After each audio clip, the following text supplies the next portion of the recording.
अस्सलाम वालेकुम dear students. हमारा जो कम्बशन एंड फ्लेम, इसमें जो हमारा लास्ट टॉपिक है फ्यूल्स, जो परसों हमें इनकम्प्लीट रहा था, तो आज हम डिस्कस करेंगे what is mean by fuels. Dear students, a combustible substance, a combustible substance which on burning which on burning which on burning burning which on burning जब हम उसको बर्न करेंगे प्रोड्यूस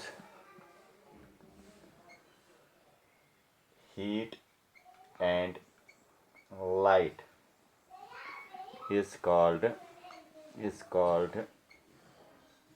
ए फ्यूल। ठीक है, कोई भी substance जो combustible substance हो, जो जलता हो और फिर वो हीट और लाइट प्रोड्यूस करे, उसको हम बोलते हैं फ्यूल। ठीक है, फॉर एग्जांपल हमारे पास वुड, ये जलता है और लाइट और हीट प्रोड्यूस करता है। हमारे पास कोल है, ठीक है, हमारे पास कैरोसिन है या एलपीजी है।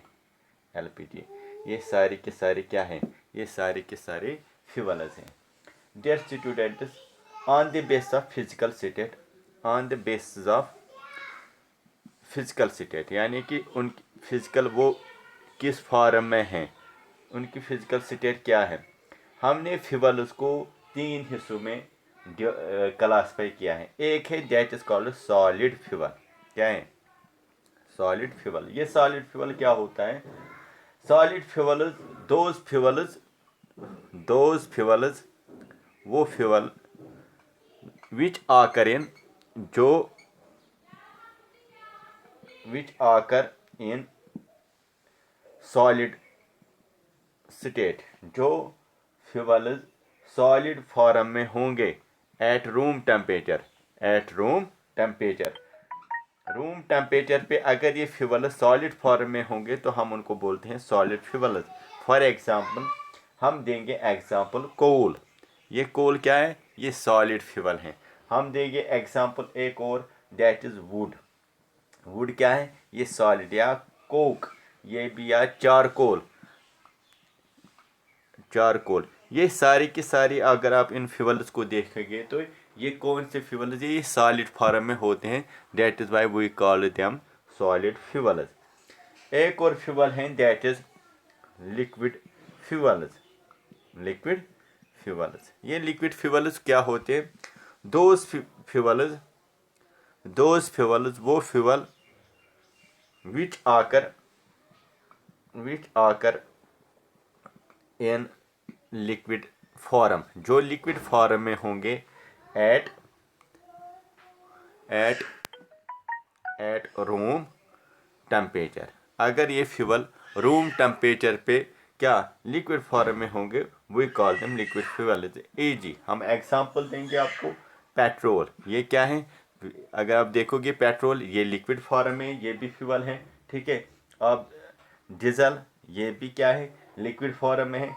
या कैरोसिन, ये भी क्या है? ये लिक्विड फॉर्म में पाए जाते हैं, तो हम इनको कहेंगे लिक्विड फ्यूल्स। एक और फ्यूल है that are gaseous fuels. What are gaseous fuels? Gaseous fuels are those fuels which occurs in a gaseous state at room temperature. अब तीसरा जो फ्यूल टाइप है दैट इज गैशियस फ्यूल्स। ये gaseous fuels क्या होते हैं? Those fuels which occur in gaseous form, जो gaseous form में होंगे एट रूम टेम्परेचर, तो उनको कहेंगे गैशियस फ्यूल। एग्जाम्पल हम देंगे, हमारे पास एग्जाम्पल है नेचुरल गैस क्या है? ये फ्यूल है, लेकिन किस फॉर्म में होता है? ये गैसेस फॉर्म में। ये एलपीजी, जिसको हम बोलते हैं लिक्विफाइड पेट्रोलियम गैस, एलपीजी, हाँ, या CNG कंप्रेस्ड नेचर गैस, ठीक है, या एक और फ्यूल है दैट इज बायोगैस, ठीक है, या कोल गैस। ये सारे के सारे जो है ये किस फॉर्म में है, ये गैसेस फॉर्म में है, तो हम इनको बोलते हैं गैसेस फ्यूल्स, ठीक है। तो हमने फ्यूल्स पढ़ा है। Fuels are those combustible substance which can burn and produce heat and light, that are called fuels. There are three types of fuels, solid fuels, liquid fuels and gaseous. Solid fuels are those which occurs in a solid form, solid state, example coal and wood. And liquid fuels are those fuels which occurs in a liquid form, for example petrol, diesel and kerosene. Gaseous fuels are those which occurs in a gaseous form at room temperature, for example we have a LPG, we have a biogas. एक और term हमें इसमें पढ़ना है, that is calorific value, calorific value of fuel. ये बहुत ही important concept है, क्लोरोफिक वैल्यू ऑफ फ्यूल। ये क्लोरोफिक वैल्यू ऑफ फ्यूल क्या होता है, इस पे हम थोड़ा बहुत डिस्कस करेंगे। ये क्लोरोफिक फ्यूल क्या होता है, क्लोरोफिक क्या होता है, तो the amount of heat produced on complete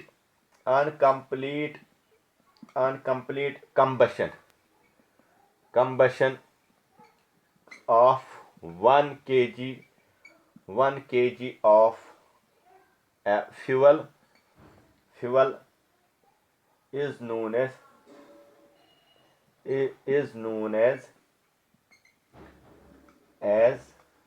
its calorific value। क्या होता है, कितनी हीट निकलती है जब हम 1 ग्राम ऑफ फ्यूल लेंगे, उसको कंबशन करेंगे, उससे कितनी हीट प्रोड्यूस होती है, that is called it is calorific value.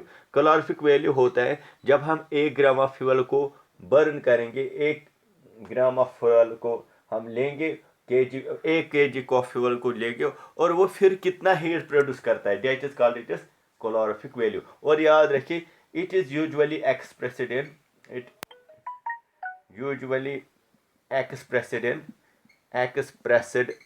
इन ये हम किस में एक्सप्रेस करते हैं, kilo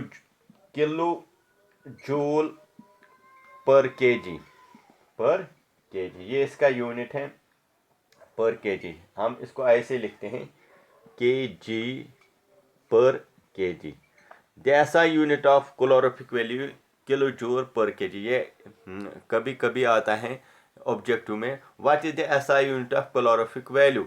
the SI unit of calorific value is kilo joule पर केजी। तो कैलोरीफिक वैल्यू आपको बेटा समझ आ गया।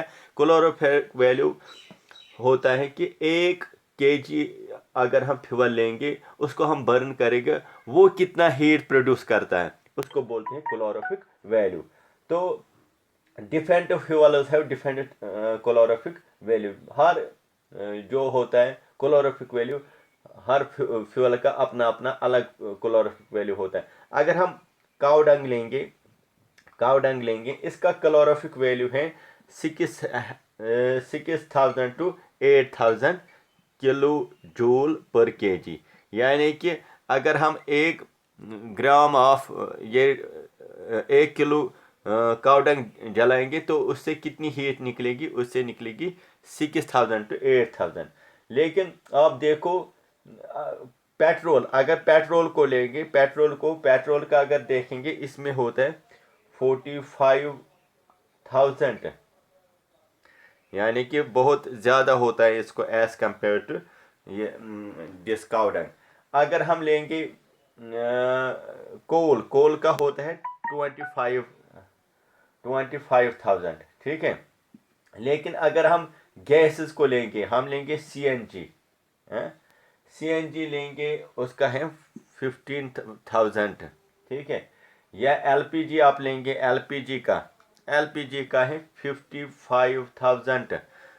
तो हमें ये पता चला कि जो सॉलिड में होता है उसका कैलोरीफिक वैल्यू कम होता है एज कम्पेयर टू लिक्विड, और लिक्विड का कम होता है calorific value in as compare to gases form जो होता है, ठीक है। तो गैसेस फार्म में जो होता है वो बहुत ज़्यादा होता है क्लोरोफिक वैल्यू, ठीक है। तो calorific value depends upon the in which state they are. Solid में कम होता है, लिक्विड में ज़्यादा होता है, और गैसेस में सबसे ज़्यादा क्लोरोफिक वैल्यू होता है, दैट इज ज़्यादा हीट प्रोड्यूस करता है। तो आप देखेंगे ये जो what are the characters of ideal fuel, जो आइडल फ्यूअल होता है उसके कैरेक्टर्स क्या है, आइडल फ्यूअल के कैरेक्टर्स क्या है, कैरेक्टर्स ऑफ आइडल फ्यूअल, ये भी आता है। What are the characters of ideal fuel, ideal fuel में क्या क्या खूबी होनी चाहिए, जो आपको अगर आपको कोई फ्यूअल लाना है उसमें कौन कौन सी, जो आइडल सबसे अच्छा फ्यूअल उसमें कौन कौन सी क्वालिटी होनी चाहिए। Number 1, it should have a high calorific value, high calorific value, एक तो उसमें होना चाहिए high calorific value, that means वो बहुत हीट प्रोड्यूस देता हो, जब वो बहुत एनर्जी देता हो, दैट मीन्स उसका हाई कैलोरीफिक वैल्यू होना चाहिए, एक पॉइंट। दूसरा, it not produce any harmful product, any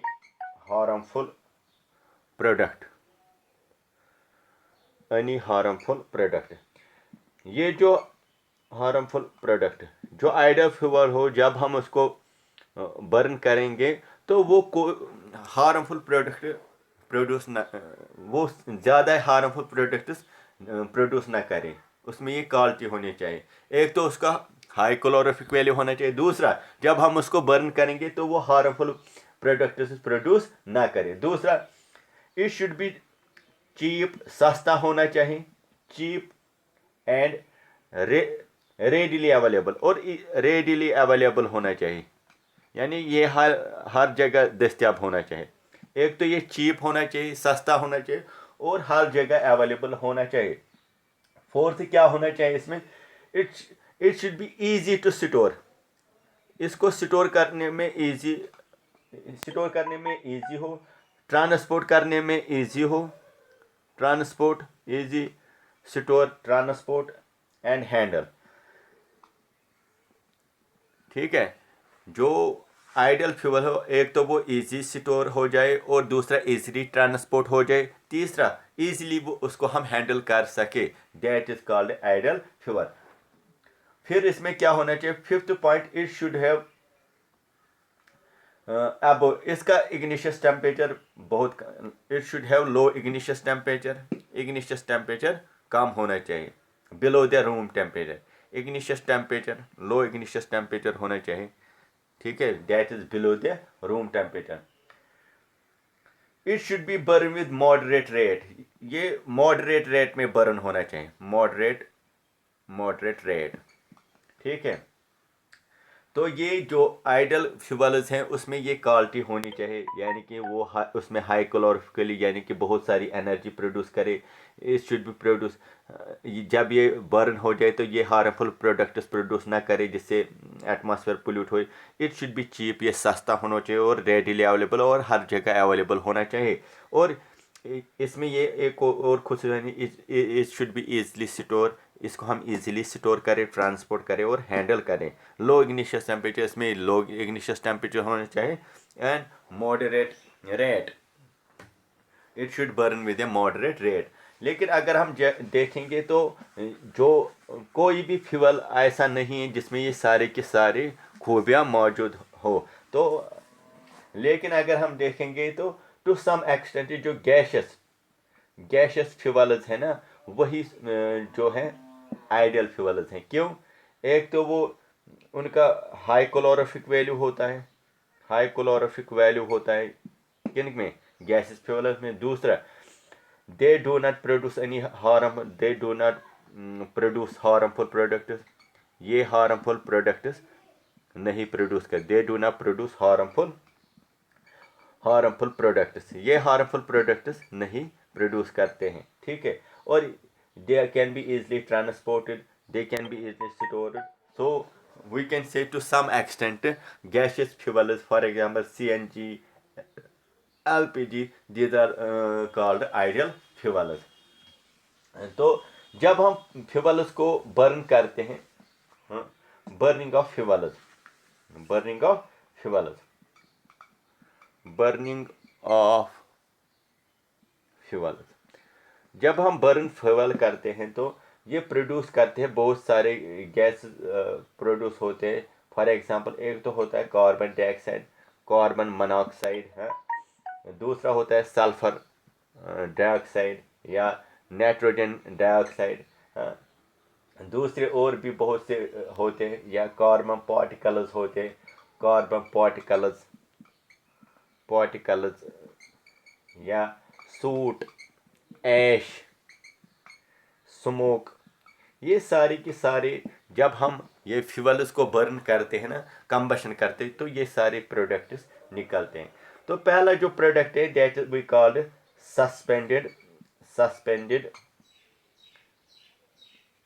particulate matter, जिसको हम शॉर्ट में बोलते हैं SPM, सस्पेंडेड पार्टिकुलेट मैटर। ये क्या होता है, जब हम बर्निंग फॉसिल फ्यूल्स करते हैं तो ये रिलीज करता है ऐश, ठीक है, और fine particles unburnt carbon suspend particles in the air. तो ये होते हैं, ये सस्पेंड होते हैं, ये सस्पेंड रहते हैं किस में, एयर में रहते हैं। सस्पेंड रिड्यूस द विजिबिलिटी, उससे क्या है, विजिबिलिटी जो है रिड्यूस होती है। एंड इट कॉज, इससे क्या होता है, रेस्पिरेटरी प्रॉब्लम्स होती है, लाइक अस्थमा होता है, अस्थमा होता है, या ब्रोंचाइटिस होता है। ब्रोंचाइटिस से लंग्स की एक डिजीज़ है, ब्रोंचाइटिस होता है जब ये हार्मफुल सब्सटेंस ऐश जब एटमॉस्फेयर में सस्पेंडेड होते हैं तो रेस्पिरेटरी प्रॉब्लम्स होती है, अस्थमा होता है, ब्रोंचाइटिस होता है, और इससे बहुत प्लांट्स एंड एनिमल्स को इफेक्ट पड़ता है। एक लेकिन और कार्बन, आपको मालूम है कार्बन मोनोऑक्साइड प्रोड्यूस होता है जब इनकम्प्लीट कंबशन होता है, तो कार्बन मोनोऑक्साइड होता है। ये कार्बन मोनोऑक्साइड जो है हमारे बॉडी में चला जाता है, जिससे वहाँ ये हीमोग्लोबिन के साथ मिल जाता है। जब ये तो ये बनाता है HbCO, that is कार्बो oxy haemoglobin, haemoglobin.